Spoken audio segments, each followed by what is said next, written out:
If you played Conan Exiles in the Age of Sorcery Chapter 3 and finished the Battle Pass, then you'll have these scaffolding pieces. If you're like me, you probably use them once and never again. They're weird, but what is the actual point of these building pieces? Today, we're going to try and find out, so grab a coffee and strap in. Firstly, let's learn how the scaffolding pieces work.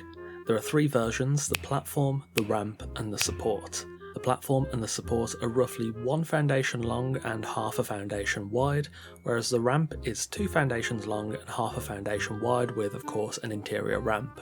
The crafting cost is also quite cheap: 4 shaped wood and 5 twine for the platform and the support respectively, and 8 shaped wood and 10 twine for the ramp. Each piece has 500 health and they cost 25 stability per piece, meaning you can stack a maximum of 4 on top of each other before you run out of stability. Furthermore, they have a 60-minute decay timer, so if you're playing on a server with default decay, these will only last for an hour, which makes them a very strange case. When you actually get to placing them, they're incredibly finicky to use. They place like decorations, but also snap to themselves like building pieces. That sounds alright, but they've got such a weird boundary box. You can free place them right next to each other end by end, but side by side, no chance. The hitbox appears to extend to almost a full foundation's width, so you can't place them right next to each other, which makes them fairly frustrating to use. What makes that worse is it seems to depend on orientation. If you're building with the wide side towards you, there ends up being a hefty gap on, well, the wide side. However, if you place them with the narrow side towards you, you can now get them much closer on the wide side. However, again, that moves the foundation zone where you can't place the next scaffolding piece to the narrow edge, and it becomes even bigger than before. I have no idea why they're like this. It's quite frustrating. There are a couple of sweet spots though, like putting a narrow edge against the centre of a wide edge. That can work quite well, but generally they're really confusing. So we know how they work, well, to a degree, but what's the actual point of them, and is there a consistent way to use them? Well, ladies and gentlemen, this may be a shocker, but I think they're intended to work as scaffolding. Yes, I know, truly a groundbreaking revelation. If you have building decay turned off though, you can use them for quite a few other things. I've used them for shelving before, and you could also use them to decorate around your build, but on a server with vanilla decay timers, their usefulness is rather short-lived. As for their implementation as actual scaffolding, it's alright, but a bit limited. This is clearly intended to be a cheaper way to get up to the roof that doesn't involve climbing or building temporary foundations and stairs, so it does work in that aspect, but the high stability cost does hamper it somewhat. If your build is more than 4 tiles up from the ground, well, good luck, you're still going to need to climb to get up there, even if you build the scaffolds up.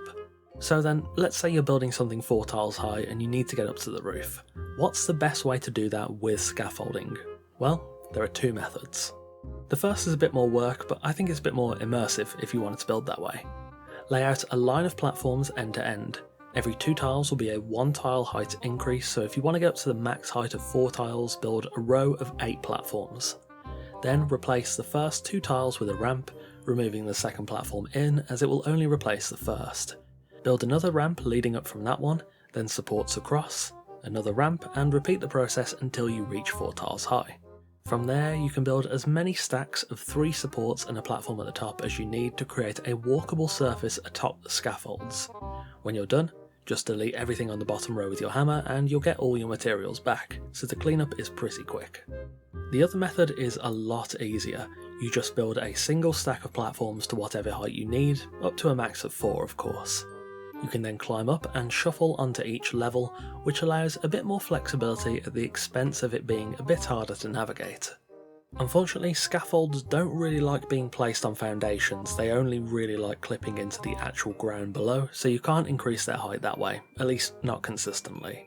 They're also super sensitive to elevation changes, and because they don't snap side by side, it can create little edges or lips in the scaffolding.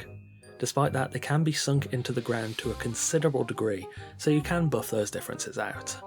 Ultimately then, is it even worth using the scaffolding pieces? I think they have a very niche use. If you need a way to comfortably reach and stay at a certain height to work on a roof or something like that, they are a little easier than building a staircase or something with sandstone. They're very cheap and really easy to quickly get rid of, And also, as a niche use case, you can actually use a scaffolding ramp as shelter in a sandstorm if you crouch beneath it and push yourself against the underneath of the ramp. If you're caught out in the middle of nowhere with no shelter and pockets that have nothing but 10 twine and H-shaped wood, you can indeed have a quick shelter for the storm. However, if you missed out on the scaffolding when it was available, I don't really think you've missed out on much. It doesn't do anything you can't achieve with any other pieces, and due to their impermanent nature, there's certainly no long-term gain to be had. That being said, if you're on single player or on a server with decay turned off, you can do a few interesting things with the scaffolds, and to be honest, probably a little more on a modded server, especially with less building placement restrictions. Overall though, scaffolding does have somewhat of a niche use, but really it's nothing too special. And there we have it, the admittedly fairly anticlimactic examination of Conan's scaffolding pieces. I've been meaning to look into these a bit more since they came out over a year ago now, but I could never quite work out these pieces at the time, and they ended up just kind of slipping my mind afterwards.